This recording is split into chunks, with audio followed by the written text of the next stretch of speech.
All right. Okay. So, thank you all for joining. This is Nomad Talk by Sami. We're going to talk about LinkedIn and how it can get you remote clients and remote maybe jobs, or maybe even your business partner for your business. We're here today at the CERC office. They basically organize retreats for teams. This space is also available for events, so get in touch with them if you are interested in using any of those services. They do retreats in many places, not just Lisbon, so it's always worth it. They always have cool companies like guys from WordPress, or I think I heard Tesla one day, so that sounds pretty cool. Right now I'm going to introduce you to Sami Gardner. She is a member of the community, the Lisbon Digital Nomad community, and she is the founder of Career Kickstart Academy. That's it, Career Kickstart Academy. So this is where she helps people find the jobs that they're looking for, remote jobs that they're looking for. So give Sami a hand, guys.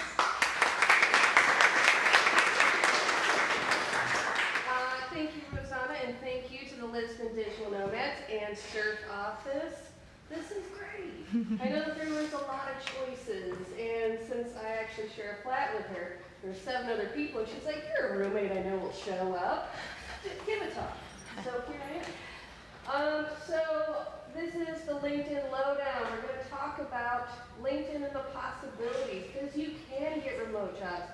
You can get clients. You can find business partners. However, most people, especially when they're a nomad, they are pretty much like, screw that. LinkedIn is for people who are trapped in a cubicle, and I'm a groovy digital nomad, man. I'm never going back to that lifestyle. So I understand a lot of you guys just bypass that. You're like, that is, I'm leaving that behind. I don't need that anymore. However, what a lot of people realize when they start nomading, or they're trying to nomad, is making money on the internet's really difficult. Way more than those podcasts told you. So, I'm going to talk about the possibilities of LinkedIn, because a lot of you guys are probably working with business models, or hoping to work with a business model, that's probably not going to work with Facebook, Instagram, Snapchat, or any of the social media that you actually enjoy using. So, come with me, if you will, and since you're sitting here, I know you will, on a journey into LinkedIn. So, let's talk about what we're going to learn. Now, if you're one of those people who really like to compulsively take notes, feel free, I got you covered. You can get slides right here. If you download that now, you will get spoilers, so refrain, if you will. So, what we're going to learn is if LinkedIn is right for your freelance business or next remote job hunt. We're going to talk about how to optimize your profile to create some engagement, excitement, and even possibly eager anticipation in your next client. Tactics to increase your profile traffic by at least 50%. I say that because most of you haven't logged in, so just logging in and posting something will increase your traffic quite a bit. So, I'll also talk about when to post to maximize the number of people who will see your content. Now this, since it's 30 minutes, I can't tell you all the things that will make your digital nomad dreams come true, because it's 30 minutes and you're all individuals, so that would take some time. But I'm going to do just like a quick and dirty dive into LinkedIn and kind of how you can imagine what you can do with it. Or if you watch all this and you're like, not even worth my time. And that's good. The power is knowing what to do and what not to do in this crazy, wacky digital nomad journey. So, about me, Rosanna said it. I am the founder of the Career Kickstart Academy, which has a long name for something that's just me. But I also host the Career Kickstart podcast. I have a whole sort of thing that I rattle off. I've been working with job seekers for the past 5 years. Before that, I was a librarian working in universities. So I've really been very much student-focused, young people, you know, crazy young people, and just trying to help them out. Now, as a nomad, I have been lucky enough to be able to take that expertise and work online. I do this through a variety of methods, including freelancing with individuals and also working with tech boot camps and that kind of thing. If you don't know what a tech boot camp is, you'll probably walk 5 feet, find a developer, and you'll just ask him. So what do I believe? I believe that you can be uniquely professional and still be uniquely you. And that's kind of the main thing that I try to do when I try to help people find a job or just develop some career satisfaction. I don't want to put you in a box, baby. I want you out of the box. You can connect with me at linkedin.com/in/Sami Gardner. You can find it there. So let's move on. Enough about me. We only have so much time. Clicky. Okay, now I want to know about you. So raise your hand if you are looking for a remote job. Okay, cool. Love it. Who's a freelancer? Awesome. So, okay. What does anybody call themselves an entrepreneur? You don't have to say it in that accent, but I like making it fancier. Okay, cool. Awesome. So you're out higgity-piggly doing all sorts of stuff. So this is going to be a generalized talk. I was hoping that it would really be like, I want a job, or nah, man, not for me. I'm running 10 businesses. Okay, cool. So I will focus this more on the people who are looking for jobs and kind of side hustling a bit. Because, fun fact, you're going to use LinkedIn differently depending on who you be. So, okay, but let's even find out why the heck should you care. So, here's some pros. People use it to find professionals. So if you've ever wondered why posting on Facebook is not really helping your, online being a realtor or something business, that probably is because people are looking for cat videos and they don't care. LinkedIn, however, people are actually looking for professionals. Profiles generally rank well on the Google. LinkedIn doesn't hate third-party schedulers, which if you're a content creator, last January you saw all your pages just drop any sort of engagement after that algorithm update in January. So, another thing that you might like about LinkedIn is if you don't have to post constantly on LinkedIn. In fact, if you post more than 3 times a day, the LinkedIn algorithm thinks you're a spammer and starts hiding your posts. So if you're lazy, LinkedIn, buddy. It also stops on the weekend. So it's yeah, I saw your face. Yes, the weekend could be yours, not to think of a random blog post while you actually want to do something fun. Like I said, it's quality over quantity for content, connections, and engagement. The user base has the highest average income. So, I know, I see your face. Who would have thought that Snapchat kids aren't rolling in it? And another thing that's good for my job seekers is that recruiters are active there. So if you were, welcome, don't worry, we haven't done anything much besides this. So, let's go on. But yeah, so these are some good reasons for LinkedIn. If I'm going to list some cons, I suppose, is that LinkedIn kind of has sort of a crappy UX, user experience. So if you're looking for a streamlined experience where things are in places that would be intuitive, nah, buddy. But you know what? Once you figure out where everything that old grandpa LinkedIn put in the interface, then it becomes way simpler. So, okay, so this is what I'm going to make real clear to everyone, because LinkedIn was a place that you were told by maybe a guidance counselor or a trusted older adult of some kind, if you knew them, that, put your resume on LinkedIn. There you go, buddy. Nah, it's not just a resume site. In fact, if you want to find any form of clients, business partners, or whatever, and use that the same way that your CV, which is probably boring, is written, nobody's going to care. That's just going to be the thing. That's not the way to use it. LinkedIn is actually a place for you to curate your connections, establish your career reputation, and highlight any thought matter or subject matter expertise. It's also a place where you can cultivate relations, position yourself better, and fun fact, which is relevant to this audience, Europe actually has the largest number of LinkedIn users. So, hey, there we go. And I say not to use it as a resume, because what a lot of people do is when they're a nomad, they're probably not doing something that really applied to anything else they ever were doing before. So if right now, if you're some sort of like SEO master, but your resume still says you're the assistant manager of a Dunkin' Donuts, then someone is going to be like, which is it, buddy? Are you my donut master, or are you going to help me rank higher on Google? So you want to make sure that you at least got your story straight across all your different platforms. So I will say that again because it really is something that a lot of people need to be deprogrammed. But yes, it is not just the resume site. And now here's some ways to think about if LinkedIn is right for you. I do have a easy quiz that will actually take you less time than typing in that bit.ly.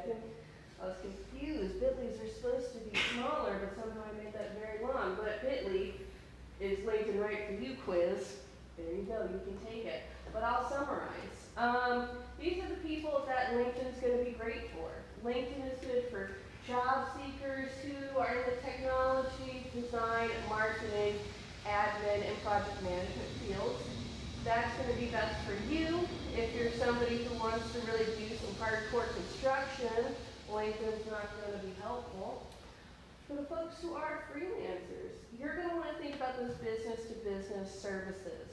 So if you've been struggling in being a virtual assistant for dentists and you've been maybe making a Facebook group and you're trying to post really dental-related content and nobody's coming to you, it's because people don't look for their virtual assistants if they have a brick-and-mortar place on Facebook. However, if you have those services and you tailor down to a niche, if you will, you can find those clients on LinkedIn. Also, coaches for professionals. If you are a coach of perhaps life or whatever, that could be a good place for you, but it would need to be something where it's targeted towards professionals. Being a generic, own your own life coach queen in your world is not exactly going to work on LinkedIn. You're going to want to really narrow down. Another thing that might be that I have seen people have some good success with is speakers and influencers. So maybe they're seeking like brand sponsorships, they're arranging a book tour or something like that. LinkedIn's a really good place to connect with sort of decision makers, bookstore owners, those sort of people. So those are some broad categories. In general though, as long as you're not going for a manual trade of some kind, LinkedIn is quite helpful for you. The exception to that is if you're in any way electrical engineer, you're doing network administration, or you're in manufacturing, and then you're going to get about 1 million recruiters who are going to hit you up and try to lure you to Alabama. You can say yes, but I would say no. So, that's a little bit of a summary. Now, I'm going to talk a lot about your profile because that's going to be the foundation of everything you do.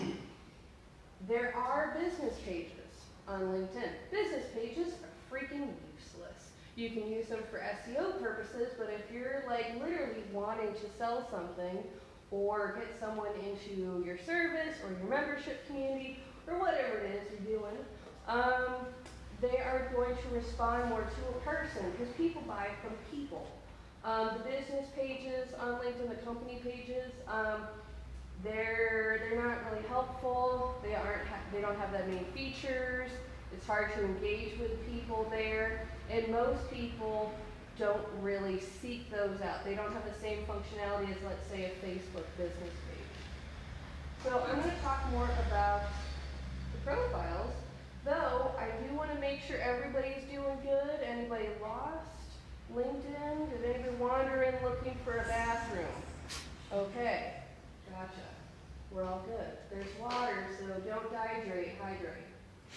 Now, like I said, this is a quick and dirty dive into LinkedIn. In fact, when I just roast the heck out of Randy's profile, that's going to be a really good way for you guys to see really more about what makes an optimized profile. So I'm going to get some of the bare minimum right here. You're going to want to have a banner image related to your field. That's not the place to be like, but I'm a faux deep and sensitive person. You can tell because my profile picture's not me, it's a landscape. No, don't do that. Have real pictures. It's not Facebook. You're not going to impress anybody with your lack of shallowness. Just embrace it. Embrace it. You're going to have a professional photo. So it should not look like you cropped 2 other girls from your vacation in Ibiza out of that picture. Won't be appropriate. You're going to want a headline with keywords. Now, we'll go into the LinkedIn lingo, but the headline is the thing that's right under your name on your profile.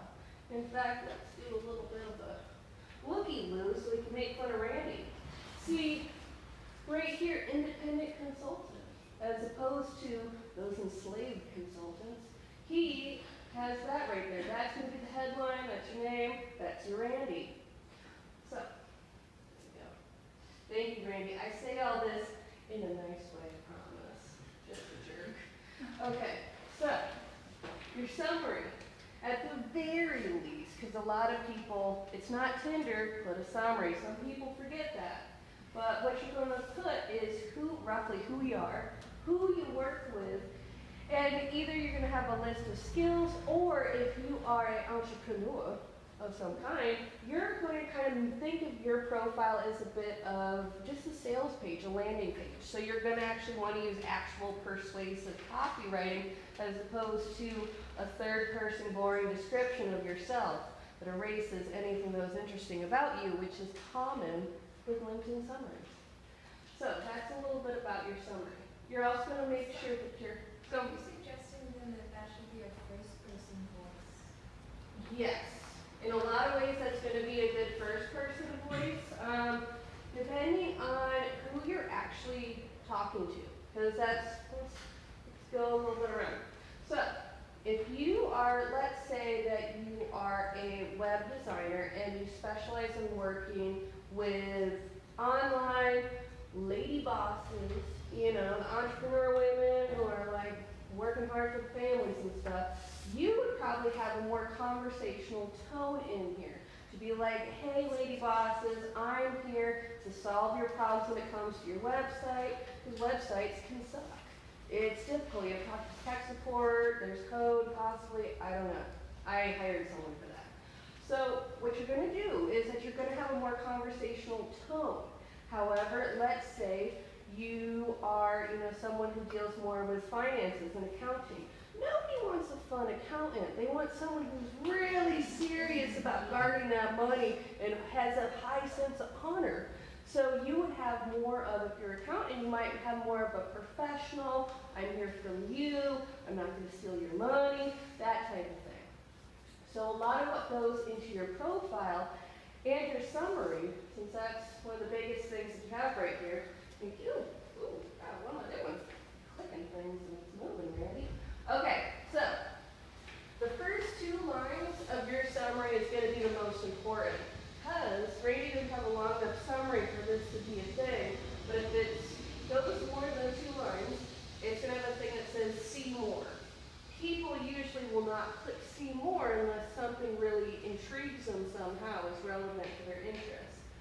If the first 2 lines aren't going to be what they need to see. Now, there's a couple of schools of thought. I am not part of the school of thought that thinks if you just put a shit ton of emojis and then something like 20K months, man, crush it, and change your mind. I don't do that. You can, but I would prefer to start it with something that really addresses people's problems. Because when you see people who have too many emojis, and then their URL, and then their name, then we don't know what the problem is they're solving. And that's not enough sometimes to entice people to click see more. So keep in mind your profile is really going to be influenced by the type of people that you want to connect with, that you want to buy your services, that you want to hire you. It's like if you want to work for a groovy startup that has beanbags and foosball, then you're going to have a groovy LinkedIn profile that intrigues them. If you're going to work for maybe Prudential, which is an insurance company, we're going to have maybe you in a suit. It's going to be all about how you had degrees and stuff. So that's the thing to think about. For a lot of you guys, you might already have an image of your client avatar already firmly in there, which is awesome. For LinkedIn, I would suggest that you narrow that down even further, because on LinkedIn, you only have so many ways to find people. So if you can narrow it down to a specific demographic, you can create sort of a very specialized funnel for your LinkedIn profile. But nevertheless, whoever you want to connect with, however your objective is for your LinkedIn profile, you want to make sure you always keep that audience in your mind, because if you write it in a way that does not resonate or intrigue them, they're not going to connect with you. If they see your content and then they go to your profile, they might not take any action. I usually put a good firm call to action at the bottom of my summary, because ideally after they've read that, they're intrigued somehow. And that is why your profile is the foundation for your whole LinkedIn strategy, because if your profile sucks, nobody is going to want to write to you on LinkedIn. They're not really going to maybe get your awesome freebie bundle. They're not going to tell their HR person, oh my God, I found this really cool freelancer. Hey, why don't we hire them? So that's a little bit about that. Now, and of course you're going to want to attach media. So they have a lot of options. Now let's talk about some quick ways that you can boost your profile traffic. And I've already talked a little bit about getting specific on who you serve, what problem you solve for them. That is now, let's see. So, who you serve are the connections that you seek. So on LinkedIn, we call them connections. On Facebook, they call them friends. So if you're my wacky LinkedIn lingo is throwing you off, that's what I mean. And the solution that you offer, that is how you serve the person. So keep that in mind. A lot of times people come to online business and they have no idea what problem they're actually solving. And if you don't have a problem to solve, it's hard to write copy. But copywriting is not what I'm here to teach. But I do always tell people, get specific on what the heck you want from LinkedIn, or else, well, a vague plan yields a vague result. That's how that works. So your action step that I would suggest is to modify your summary and your headline to attract your ideal connections, and then start sharing your profile. You'd be surprised how many people have awesome, number of followers. They might have a mailing list, they might have what they call a tribe, but they never tell them about their LinkedIn. That's a lost opportunity. So that is a quick way that most people can boost their LinkedIn traffic. Another thing is to make those hashtags in your existing content. I know, gasp, hashtags on LinkedIn. Yes, indeed, LinkedIn has been copying Instagram. Who would have thought? I guess, Grandpa LinkedIn wanted to be cool. And they are actually pretty neat. It's been a good way for me to increase the visibility to a lot of my posts. And it's also something where you can incorporate, like I said before, keywords and hashtags into your profile. So an action step right here to boost your profile is start looking at the existing content that you already have. For some of you job seekers, you're like, what are you talking about? I don't make content. Okay, you might not, but do you have a portfolio? Have you done anything cool recently with your job? Do you maybe have some musings that you think on the bus and you're like, man, the industry should know this? That could be content. So think about it. I get my best ideas on the bus. You just kind of get gentle rocking to and fro. You're kind of captive there. Thoughts happen. Think about it. So that could be a way for you to start getting more people looking at your profile. Because if you never post and you're never there, then you can't really expect to get traffic. It's like if you really want trick-or-treaters on Halloween, but you don't turn on your lights, you don't buy candy, but then you pout because you didn't see me like adorable little costumes. Well, buddy, you gotta prepare. You gotta prepare. So that's why using content or just logging in can be very helpful. Now for you guys, oh, yes. How about if you're posting an article? Yeah, That's not yours. oh, that's fine. What I would suggest is that you actually add maybe a little bit of commentary, and then you can do hashtags. You can also tag other people. That can kind of increase visibility, but just don't be that weirdo about it who, because you met Rosanna once, you're always tagging her because you know she has connections and people care, you know, and she's like, who is Frank? I don't know, he keeps tagging me and shit. So make sure it's like a natural, human, organic thing that you're doing, but you can definitely do that with other articles. For a lot of you folks, I'm going to talk a little bit about what kind of content works better on LinkedIn. Shorter is actually better. They have something called LinkedIn Articles, which goes into LinkedIn Pulse. LinkedIn Pulse is a failure. It's fail whale. Nothing's happening there. So when people spend a lot of time writing these articles, they get disappointed when they realize there's no reach. How you go and you avoid that is that shorter posts. And you do just as well. So you can even break up old blog entries, maybe lead people to wherever that blog entry came from. You can maybe just have short little tips. People on LinkedIn love tips. They're like people who haven't discovered Pinterest. So if you can throw a life hack, they love it.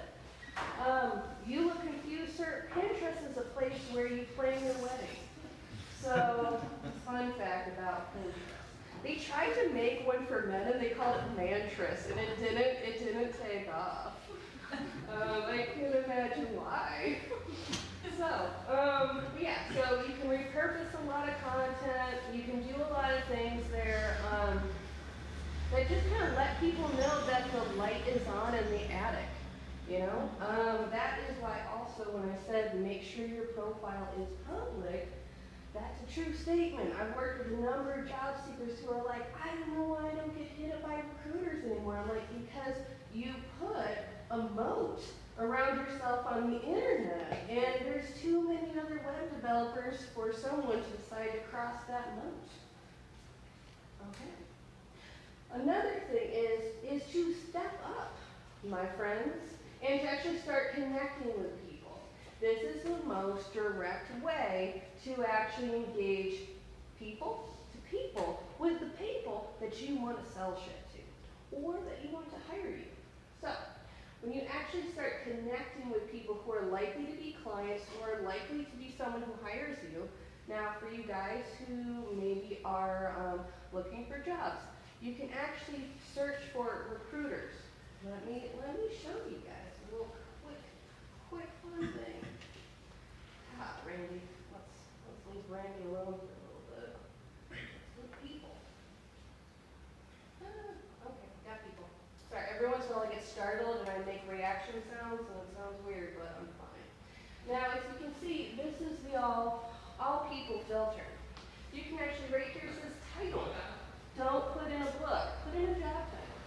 So you can write, let's say, recruiter, and then when you scroll on down, you can actually find industries. You can do locations, even schools. If you want to like really work that University of Austin alumni connection, Randy, you can do that. So that's the thing. This is your ticket. After you make a profile that someone can read without falling asleep, that's when you power up the search engine and directly go to the people that you want to connect with. If you have done Facebook ads, how I like to think about it is that Facebook ads is casting out a net and hoping you get a fish instead of a tire or weird people. You hope you get the right ones. On LinkedIn, you are spear fishing. So you find your connections and you just spear or connect with them right in the face, and you will find them. That is the thing that a lot of people forget to do. They'll spend a whole lot of time working on their profile, asking people, what should my headline be? What do you think I am, Randy? You know, so then they forget to actually connect with people. which is the main way that you can actually get people to look at your profile. So I'm going to guarantee you, if you actually find 20 likely people who are either recruiters, maybe they're hiring people in your industry, maybe they're team leads, or there are viable clients, then you're going to get more traffic on your profile. It seems pretty simple, but you'd be surprised how many people don't take that next step. Now, quickly, because any one of these, I could do like a 3-hour workshop that some would eventually be like hour 2 stop that I'd lock the door and I'd keep going. I could do a workshop on any of these, but I'll just go through. So, ways to sell on LinkedIn. I'm going to start with the thing that I don't think you should do. Advertisements. LinkedIn ads are expensive, and they don't work as well as just for free, connecting with people and humaning it up. So I don't recommend that. You can also do sort of a passive LinkedIn funnel, utilizing your profile, SEO-driven traffic, that type of thing. That's a lot of buzzwords for just saying that you have your profile on right and people can easily find you organically. You can do content creation to warm up leads and then have direct them with calls to action on your content. So if you're a life coach, you can take one of those pictures that they like where they're sitting on a beach. And remember that dark time that I had, and then it goes through that blog and then it ends with, but my membership is open, act now. You can do that too. I really want to see Randy doing that. I want to do a whole photo shoot as a life coach with Randy. Sorry, you're like my mascot now. I get really nervous when I'm speaking, so I got one person to stare at, and you're keeping me through this, Randy. You can also do one-on-one direct reach outs via LinkedIn Messenger to potential clients. I have noticed that works best for people who are in a really intense business-to-business, very kind of obscure sort of industry, where that's going to be something that will work. I've noticed that if you're doing more of a softer sort of marketing, and it's like something that's more saturated, like web development, being a virtual assistant, or anything like that, then directly doing a cold reach out doesn't work as well. So you're also going to need to know your industry. I do know one lady that I've worked with who is sort of like a corporate coach for professional women of quality and stuff like that. She doesn't do connection messages, she doesn't do direct reach outs because her demographic's real specific. It is female lawyers in southwestern England who are unhappy with their jobs. So she can really niche on down. Everyone in Brighton who's a little upset has probably seen her content because she's out there so much. And she's also working with lawyers, which as an industry, they're always getting hit up. They don't want anybody new.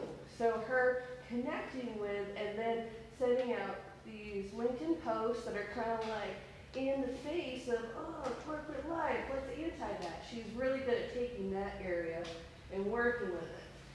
All of these are going to depend on your business model, your audience, and how much time you want to spend on this. So that's going to be the thing. But those are some ways that you can sell. Now, this is my last slide. So, ready to make LinkedIn your secret sauce. That sounded way more clever last night when I was putting this together. So, I think a lot of you guys are like, no, but it could be a marketing tool. Now, what we're going to do is that we are going to go into my man Randy's profile. But before I do that, I want to let you guys know that you can get the slides here, bit.ly/nomad LinkedIn. It will kind of put you into an automated email sequence where you also do get my free 3-day mini course on LinkedIn. It stops after that, so it's not like a full-on thing. Because the GDPR, I've gotten way more polite with people. Thanks, Europe. So, it's a joke. Okay, so now that we know that this is a thing, you can also, if I take this down, you can also see my but I'm a digital native, so my handwriting sucks, but you can also get that right there. So I hope this wasn't a painful presentation, because LinkedIn can be boring. So I tried to bring in some fun. Now we're going to have more fun with Randy. So, thank you, Randy, again, for being a good sport. Sure. Now, I was going to say gather around, children, but you're all adults and you're already gathered. So, I guess just feast your eye tongues on this. What we're going to do is that I'm going to go through and tell you how Randy can improve this. But first, I want to know, what's an Excel guru? We have that. What's an Excel guru? Somebody's Just expert at Excel. You're doing God's work, 'cause I got no idea what I'm looking at when I look at those things. Now, okay, Randy, you are business intelligence and corporate finance. Now, before I go into this, what would be your objective with LinkedIn? Are you looking for more corporate clients? Do you want to become a life coach? What are we dealing with here, Randy? More corporate clients. More corporate clients. Okay, fantastic.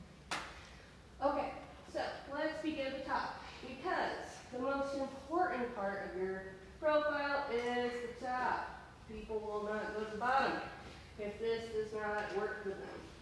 Now, I would do some form of a banner here. I would go for something that has a bit of prestige, because corporations like that, because if someone brings you in and they have to convince other people, they're going to look for whatever they can to be like, look at Randy's talking to other people in the desk like this. You know, so think about, well, we can get like a good action Randy shot of Excel guru, whatever that is. First of all, Randy, you look like this was cropped from a bar picture. I would have one made with a nice neutral white background that is exuding corporate confidence of some kind. Maybe you got a polo on. I don't know. Think about it. So, with your headline, this would be something where I like that you have the focusing on financial modeling and analytics, but I would have more of this kind of talking about the results that you might bring or the people that you work with. You want to have a combination of keywords in there, because the thing that not everybody realizes is that your headline is what people see when they're in the search result. Dear God, Randy, you have nothing on your sidebar. Oh my God, Randy, people are going to your profile. I would illuminate that on the sidebar. Usually you have a list of people that also have been seen when people are looking at your profile. It will show your picture, your name, and your headline. So that's going to be the only thing. These three things, that's going to show up in the search result. So if this is not either keyworded up, or in some way kind of, intriguing, then people are going to be less likely to click on that. So that's why that area is really important. You're also from Austin. I don't know if Austin's like Tucson, or where I'm from, people don't trust folks in business suits. But I don't know, maybe Austin is the same, maybe it's different. But you're going to have to think about what is also going to be interesting to them when you're thinking about your profile. Because with your headline, I like to have mine be kind of focused on the people and the results that I bring. Somebody had their hand. So with regard to the sidebar optimization and the idea of the keywords in your headline, I have a true-false question for you. Okay. I have heard that when you name the photo that you save for your headshot and your banner, you should actually use keywords in it because of an optimization process. Have you heard that before as well? I've heard that for regular SEO, but I haven't heard that for specifically LinkedIn. Okay. I mean, you might as well be organized, you know? Might as well. But the part about Austin is not clear to me. So I don't have a home. Maybe you don't have So either. not change it. That's- Right, exactly. it's also- Are you supposed to choose it based on Yeah, what? That's the problem with LinkedIn. It doesn't offer remote. Yep. Exactly, right. But then I can choose, which is even better, right? Yes. But then what should I choose? You might want to either choose where your most clients are or where you are in that city. or where you are in the world. Like let's say you are going to go to Medellin, and maybe while you're there, you want to start connecting with entrepreneurs and folks like that. You might change your location to Medellin. However, there is a way where you can change it to other, but nobody searches for that. So you're gonna have to roll the dice and figure out where you're gonna plant that flag. Yeah. So when people are searching, let's say recruiters searching, are they going to be searching for a location also? A lot of times, yes, they are. Most recruiters, unless given other instructions, will do mostly location-based searches, which is why if you are a job seeker and you really want to get in with a company or a staffing agency, go directly to the recruiter, because recruiters are usually overworked. They're usually looking for the lowest hanging fruit. They prefer their fruit rate across the street if they can get it.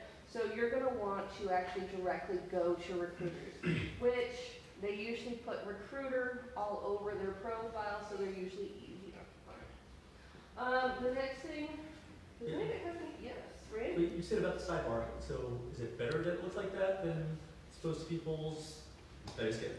I think, no, I think that means that you don't have very good traffic. In fact, Okay. let me show you, I'm not going to rub it in, but let me show you No, my no, that's fine. sidebar, Randy.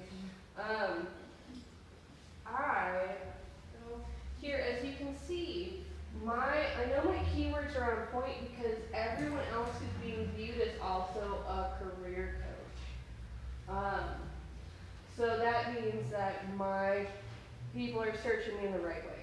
So it might just be for years that you just haven't had as much traffic in the bed, which it's not a terrible thing. We can boost it up. Let's see. Now, one thing I would also recommend is a small thing, it's a small detail people usually forget, but you have a thing that has your contact info. You don't need to put your email if you don't want to, but think about your business website. Think about your professional other social medias. Let's say you're on Twitter professionally for some reason. You can add this. If you are a web dev, you can put your portfolio here. If you are an aspiring designer, you can put a forwarding link that goes straight to your Behance, whatever you're doing. So you're going to want to use that area because that's a place where you can put more information about you. You can maybe even do for your website instead, you can have a lead page that you just change all the time with your latest offers, what have you. And now, let's get to the summary. Now, for this summary, what I would suggest for yours is to have a good thing that talks about what results you give, who you've worked with, because people love brand names. They love that social proof. They like knowing that someone else paid you remotely, work got done, and you didn't just like run off with the money. That is one of those things with remote work. It's sometimes hard to trust because if it's all in the same town, you can find that guy and be like, hey, why aren't you working here? You can't really do that on the internet. So what I would suggest on yours is to talk about who you work with, what results you have, who you've worked with before, have a list of skill keywords that you put on here, and then attach media.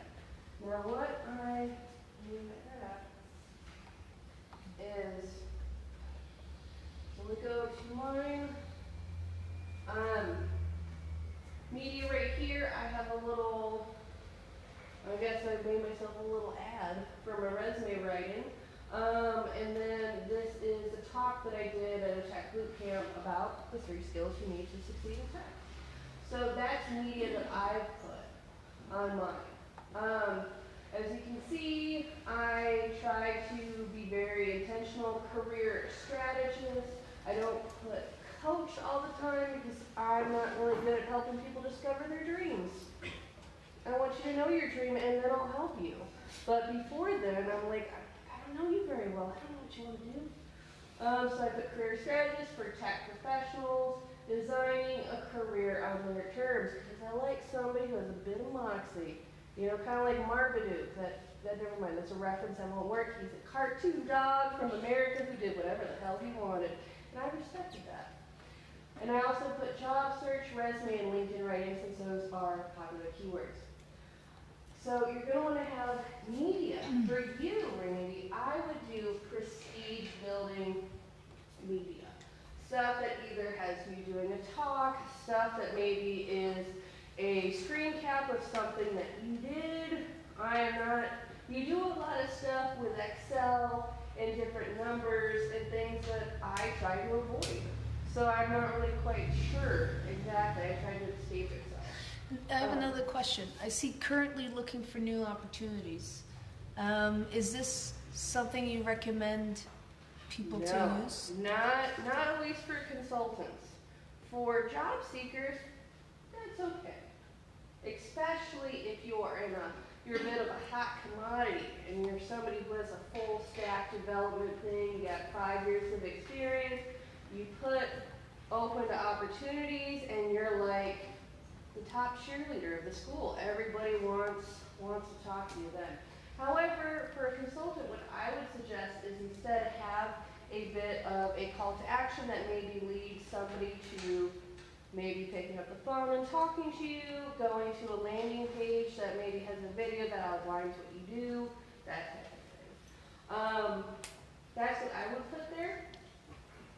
I also notice on yours there's a lot about the person. It's not about you, actually. No. Yeah, so I do a lot of that because I feel like when people, I'm not in a personality-driven field. None of you have been like, oh man, my favorite career specialist is going to be at the mall today. We got to go there, buddy. We got to go. Nobody's ever felt that way in the history of the world. So what I do is that I focus on the tech professionals themselves, what they want to do, their goals, their dreams, and that's what I focus on. Because I feel like for a lot of people that are just searching for a solution to an issue, which if you want a new job, that's a problem.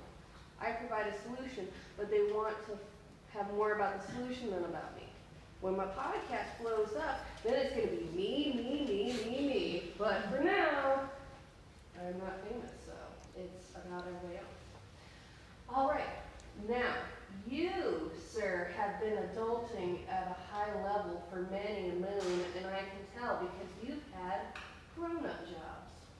Now, what I would do, Randy, with this is that I would play this up. Do you know how many people in this nomad space just throw businessy sort of terminology and they're just sitting in a beanbag and they've done nothing? A lot of people.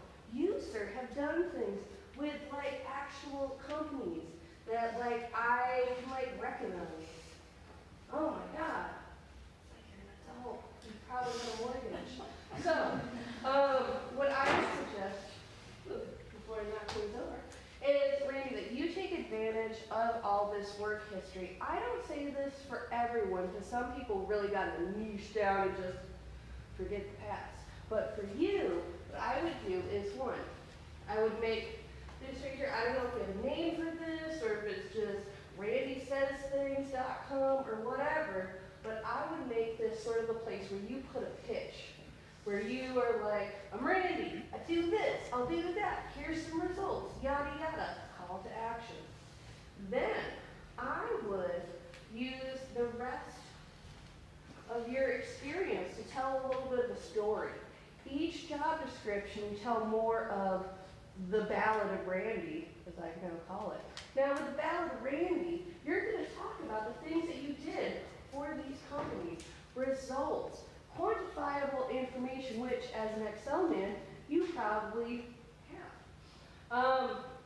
So you're going to use all those, and then after you write a little bit about what you did for that company, you do another call to action, another reminder, hey, randysaysstuff.com can help you, just like I help offers.com or homeaway.com. And you go down the list. And a lot of these things you might have to go to old resumes or maybe have a little bit of copywriting finesse to remember what you did there. I understand. Past jobs, who knows? But what I would do is work down the list and just keep random BS duties like, I organized the office Christmas party, everybody liked me, I brought donuts on Friday. Nobody cares, Randy. Put on the stuff that was a result. So, and then another call to action. As you can see, we're talking about making a lasagna of results, call to action, results, call to action, like a beautiful LinkedIn lasagna. That's what you're gonna do. And each of these, Randy, my man, you're gonna put a bit of media. Maybe it's a picture of Randy shaking the hand of the mayor of Austin. I don't know. Whatever's in your past, Randy, that has prestige, shows some value, and makes people go, I can trust this guy with my spreadsheets. That's what I would do. Now, you had your hand raised first, I believe? Yes. Yeah, I have a question. You said for each company you should put like actions, results. What do you mean? I did this project and it had this result on the company? What is Yeah, so let's, yeah. what do you do? I'm a software engineer. Okay, so for a software engineer, you could do something since it's not like you might have truly quantifiable information at your disposal, like because of this action, I did blah, blah. Cool thing about a consultant is that you can take everyone else's credit.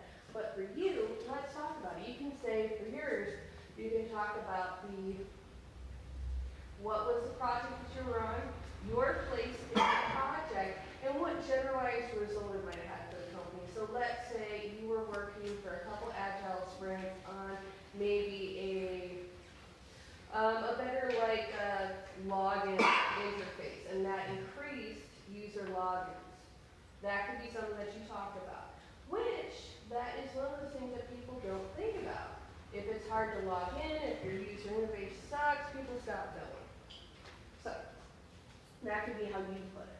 If you are somebody like me, who I worked for a university, so I did a lot of I'm enriching people. They grew as people. That's hard to quantify. It's really hard to quantify personally enriching somebody. I tried. So for me, I pretty much just took all that librarian stuff up. I was like, throwing away the books, and then I just focused on how many people that I helped jobs after I got poached into the career services department. So, Sami, so what did you do with all those contacts that you had that were librarian related? Okay. For a lot of people who were truly outside of any bounds of what they weren't going to work for me, just not my type of people to work with, or what have you, I just unconnected with them. And the thing is, on LinkedIn, nobody takes that personally, where it's not like on Facebook, where if you unfriend someone, you get a text message from your mother being like, why aren't you friends with your cousin anymore? That's not going to happen on LinkedIn.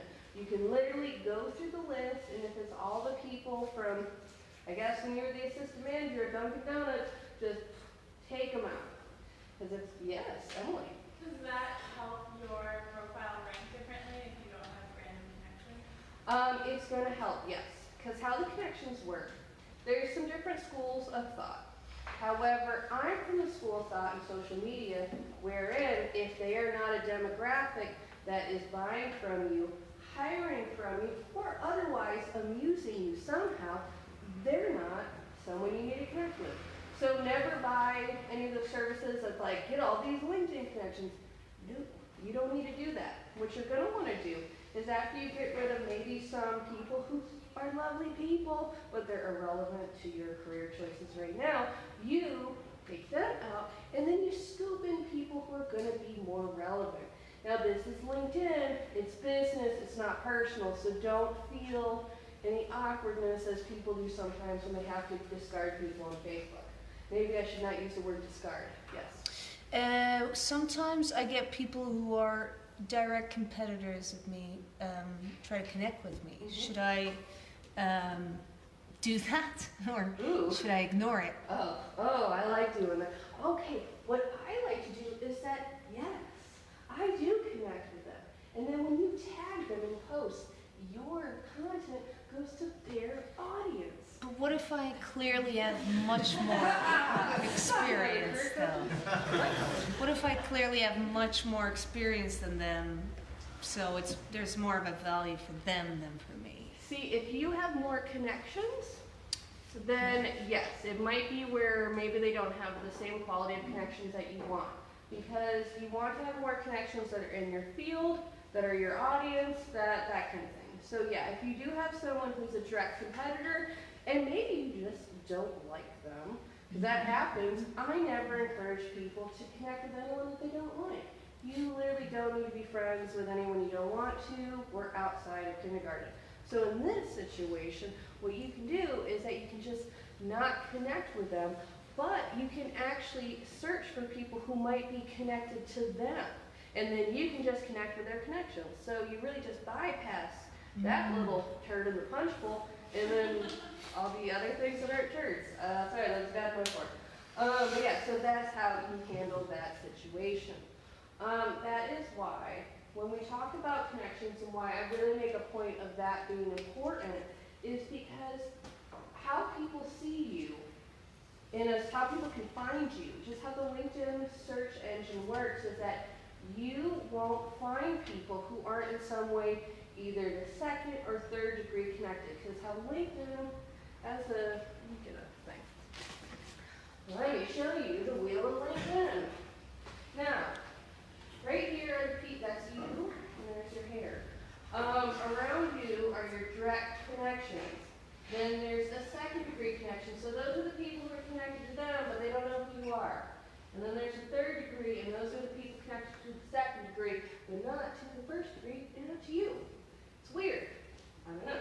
They do that way, and that just makes a crappy eye, but that's my visual representation of how LinkedIn connects. But you can connect up to the third layer, is it? Or yes, you can connect to the third level. A lot of people think you can't, but that's because a lot of people don't look at more buttons. So right here, there's not a blue button that says connect to Randy. Hit the three ones, and then I can find one that says connect. So if people say you can't connect to people in your third degree, they haven't clicked again. So back to my point. When you have someone who's in your first degree, a lot of your connections and the search results you're going to get are based on the connections. So if me and you, we were doing some searching, we would find way different people because we don't have the same connections. So there's some people who have a school thought that you should just connect with everybody, get as many connections. I don't play that game. I'm not that kind of homie. What I do is I connect to people who are going to be relevant and are going to be in my audience where I want to connect to. So that's why you take the ones who maybe aren't as useful. And I say that because a lot of people get shy about marketing or being active on LinkedIn because they're nervous about what former coworkers might say. And it's not always cool to be marketing. A lot of people think that, oh, you're caring a lot. You care about your career now. You're a career boy. Whatever happened to Randy, the manager of Dunkin' Donuts? That guy was cool, Randy. What happened to that guy? Just get rid of those people. Put new people on who are like, hell yeah, Randy, independent consultant. So that would be my suggestion there, because it's way easier to promote your ebook or your talks or whatever it is when you don't have that worry that, you know, oh, me and Denise in accounting is going to see my stuff. You don't have that. Damn, Denise. Yes. So I'm just trying to confirm. I'm going in every If direction. someone is going through a career change, Mhm. right? So they should get rid of their old connections if they're not needed anymore. Yes, if they are something that's a real out of bounds change. So if you are going from pastry chef to web developer, then your pastry pals are probably not going to be So as even relevant. if it's 90% of that community, you should just kind of replace it with.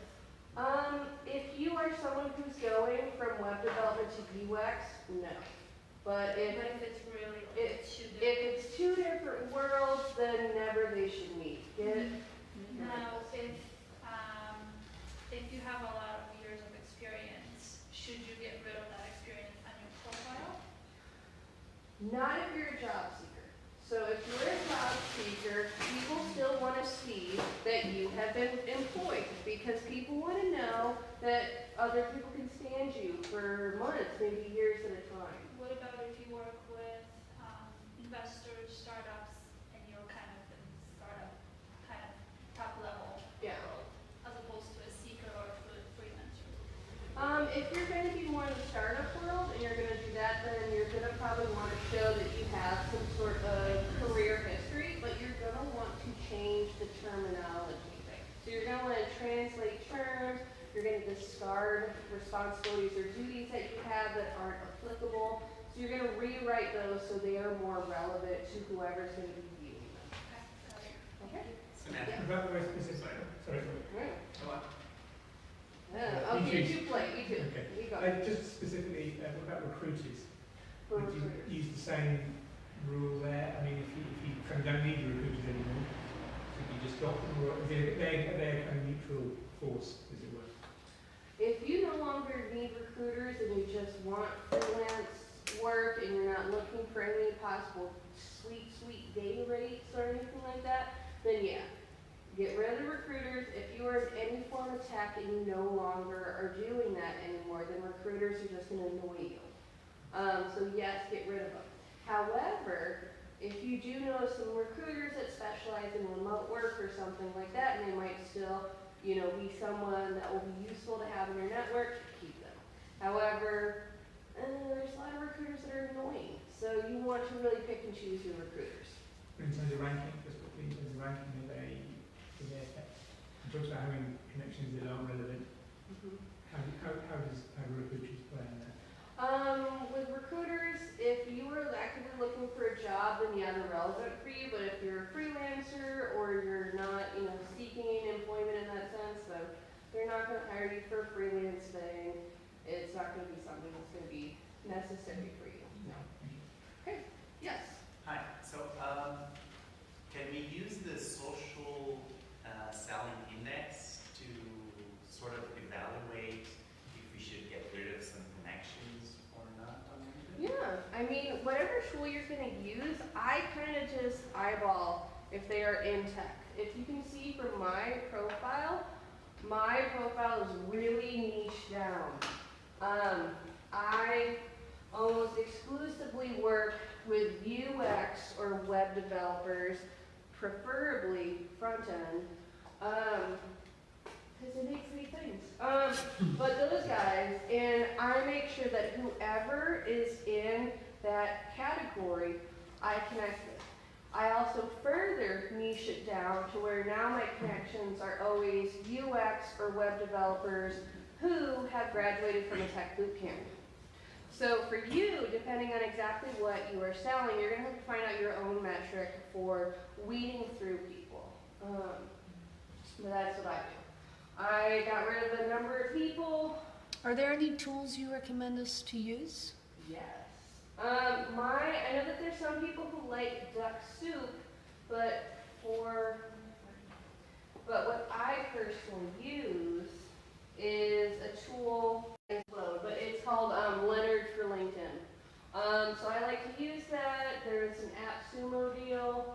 Usually, you can see that little funny man right there? That's Leonard. I don't know if that's really his name, but I call him Leonard. And that is how I can pretty much connect, visit, message, and do all sorts of things with LinkedIn in a quicker fashion. I like this tool because Leonard tells you when you're going to get slammed by the algorithm police. So he lets you know, hey, boo, you're being annoying. So that's really nice. It also has a pretty handy client management system, so you can see who you've connected with.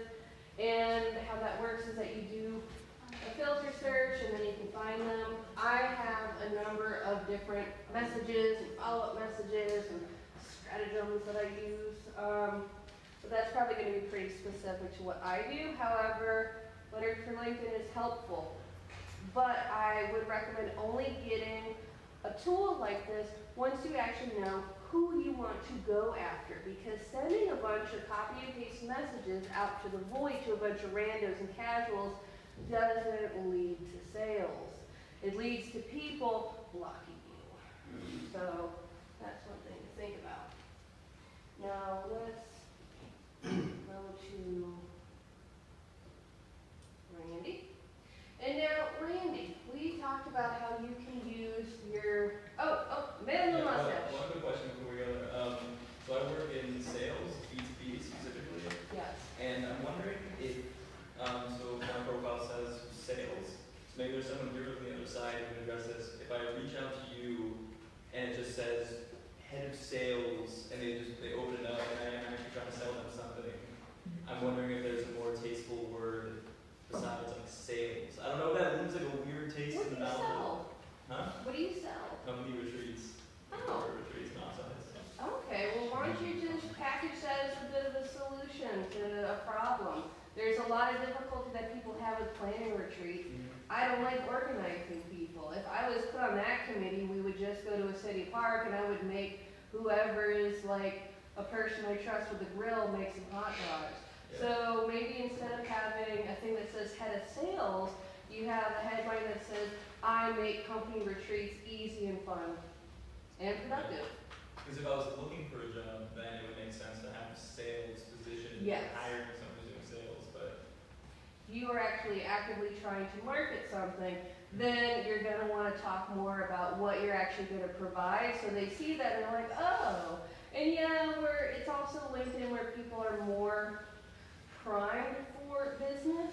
It's why cold calling or cold reaching out on Facebook feels weird because you're interrupting people's cat video time. But yeah, on LinkedIn they are looking for those opportunities. The thing is that you have to make sure that you're actually reading their profile, or you've already gathered a list of folks who are in some way primed. The nice thing about LinkedIn is that you can use this to find the right people. I like to, if you're doing something that's really targeted towards startups or corporations, a thing to use in tandem with this is AngelList. So you can look up, maybe you have specific people.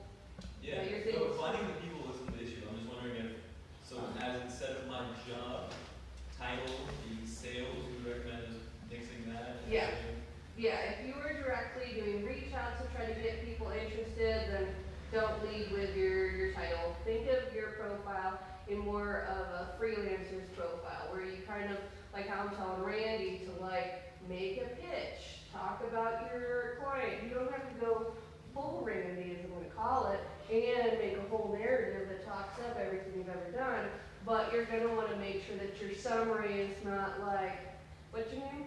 Simon. What? Simon. Simon. It didn't say Simon's a really great guy who graduated Lowdown here. So you would talk about the retreats and the happiness and all the people are like, oh, we love trust games, team building exercises. So that's what you would do. Does that make sense? Yeah. Now I know that everyone's like, holy crap, this is a long time on LinkedIn. So let's start wrapping it up. Randy, you don't have to do too much with your education, but what I would suggest is where you have recommendations. Oh wow, you gave recommendations and they didn't give them back? Man, Amanda and Tim are not your friends. So what I would suggest is start gathering up recommendations from people that you know that have worked with you. I like recommendations here because you can screen cap them and put them as media for the different jobs that they fall under. It's also something, if you make that groovy little, randysaysstuff.com lead page, you can put those testimonials there as well. And the nice thing about that is that if you've worked with past clients or people like that, sometimes it kind of reminds them, oh my God, we like Randy. Our spreadsheets look like crap now that you've gone. Maybe we might hire you again. You'd be surprised if you wait long enough, web developers you've helped before are like, I need a new job. I'm like, yes. So that's usually how I get return clients. So that's a way to just go through your whole profile, and like I said, yes. Do you need skills on your page? Skills. He didn't have any, so. He skills at home. Randy has a whole lot of skills. There's a wealth of things to teach us all. Is that what they have though? Those are nice to have. They do kind of help SEO, but you don't have to spend all day tweaking them. You're just putting stuff on your profile. But I do recommend if you are a career changer, and like you're the pastry chef going to web development, you're going to want to take well that pastry skills and move web development skills up. So if you do not have anything that's a relevant skill, then you're going to pack that in there. And there's a way to definitely do that. Once you edit your profile, and I'm show you, anywhere you see a blue pencil like that, that's a place where you can edit. And you can go down here and then just edit a whole bunch of stuff. But yeah, so it's being slow to load, but you can edit all those things. Wherever there's a blue pencil, you can edit it. Yes? Hi. Just a quick question. I've had trouble in the past with skills, with people endorsing your skills. And they end up adding skills, and they add the same skill twice. Like, for example, I might have brand content endorsed 5 times, and in another place I have it endorsed 7 times, but it's exactly the same. Yeah. Is there anything you can do about that? Or do you know how it happens? Even? No, people might just write it in, and they might just capitalize one thing and not capitalize the other, and I don't know, people are wacky. So they will mess with your terminology. You can maybe move some of those lower ranking skills, but nobody is ever counting and being like, oh, this dude only has 5 for brand messaging. What do they know? Yeah. Nobody's done that. Yeah, maybe there's no way you can't combine. No, I haven't really seen that. I've just seen where you can either delete them Just or delete, move right? them up. Just choose However, LinkedIn is changing its algos. I don't know why I said that. Algorithms. I'm trying to be too hip. And it's changing its interface a lot. So it might add something. I've literally just taken my skills off my profile. Just like, don't need that. Okay. Just want it to be a lighter, tighter profile. So that's what I have going on for here. I do recommend for people who are career changing to try to add them themselves or entice other people to do so. But that's going to be more applicable for them. Shall we have the last 2 questions, or are there many more questions? Did you have pictures of your diplomas and certificate education? Do we? I don't think so. Okay. Oh, I did like an hour of code in college, and I'm like, I did at least an hour of it, so it would validate me. No, I don't have those. Which you would think that maybe one day I would, but nobody's ever asked. I think they're like, nobody brags about graduating from the University of Arizona. She must have gone there. Yes. So question, so let's say you've got a services consultancy or company or something. Is it wise to spend a lot of time building a company page, or is it better just to push them out to the company website? No, not the actual company page. You're better off having you or your reps or whatever making a profile. I do have a company page. I even have one that just place cards your name because you never know if someone might pop on there. I've only had one person, a very salty Australian, who came at me about my company page because she was looking under the wrong name. She's like, I can't find you under your name. And I'm like, you know what, you took the time at 10 in the morning in Australia to bitch at me, so let me make it. But that is the only time that's ever happened. For some But having a reason, company page is at least required, right? You shouldn't have like a blank page. yeah, you're gonna want, let me see if I can, let's go to member view. This is merely just the personal one that grabs my name. So I think there's a romance writer who has my name, and I don't want to horn in on my LinkedIn territory. So what I have is that I pretty much have a little bit about me, and then I tell people to go straight to my other bits. So I use this, if some hapless internet traveler finds this, I shoot them to someplace that's better.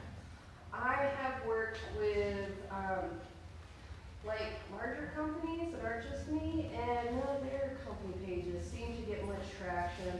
It doesn't really work. What usually works is the CEO or other people who are part of the C-suite, you know, the cool kids, them doing stuff with their profiles. The company page is just there for people to see that you're a legitimate company, and if they're confused, but it's not gonna really make you sales. Not the same way that your personal profile would, and it's also something, even for a freelancer, not as important.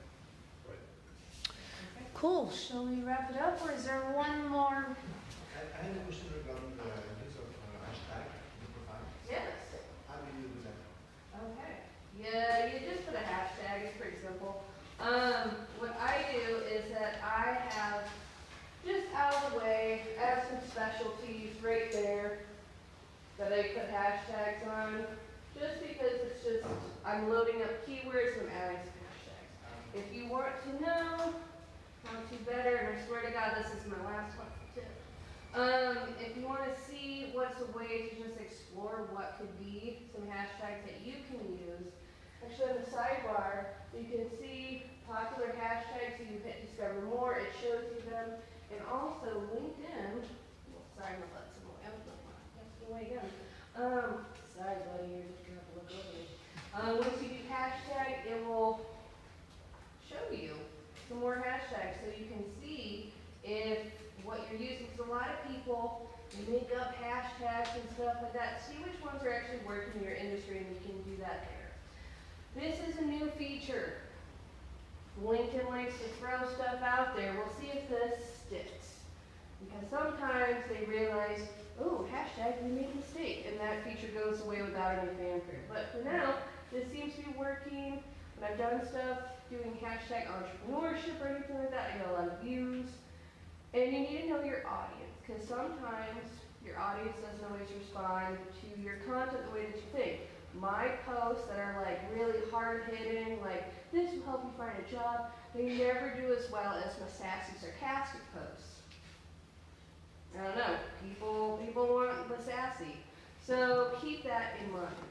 I know we're really straining the time, so I'm going to say thank you. I'm going to bow.